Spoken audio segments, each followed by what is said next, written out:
আইবে কোথা দিয়ে কোথায় কি হয়ে গেল তোমাদের কেউ নেই। আচ্ছা বলিনি যে অনুষ্ঠান আছে আজকে, অনুষ্ঠান যদি তখন 10টা বাজছে, 10টা যদি কেউ না থাকে বারবার ইচ্ছা করে নিচ্ছে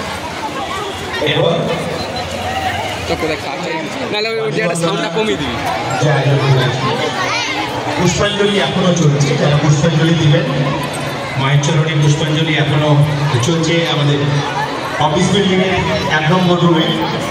এবছর সরস্বতী পুজো হয়েছে, আর এই অফিস বিল্ডিংয়ের পিছনে আমাদের ডাইনিং হল, আমাদের যে প্রসাদ সবার জন্য তৈরি করা হয়েছে, আপনারা প্রসাদ গ্রহণ করবেন। মঞ্চে ডেকে নিচ্ছি সঙ্গীতা প্রামাণিককে।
আরে শুনো শুনো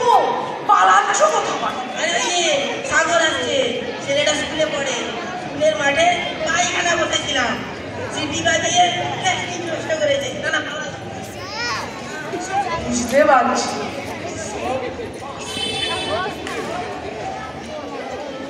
এই যে আপনারা কারা? সব বাড়িতেই পায়খানা করে দেওয়া হয়েছে, তবু সে খোলা মাঠে পায়খানা করে বলে কি না বিড়ি না খেলে খোলা মাঠ না হলে নাকি পায়খানা বের হয় না। আরে বাবু, স্বাস্থ্য বিধানটা মেনে চললে ভালো থাকা যায় কি? এই যেমন খাবার আগে হাত ধোয়া, পায়খানা পরে জুতো পরে যাওয়া, পায়খানা করার পর হাত ধোয়া, বর্জ্য পদার্থ সঠিক স্থানে ফেলা ইত্যাদি না। চলটা কোথায় বলতে পারো? অনেকটা পথে। কতটা?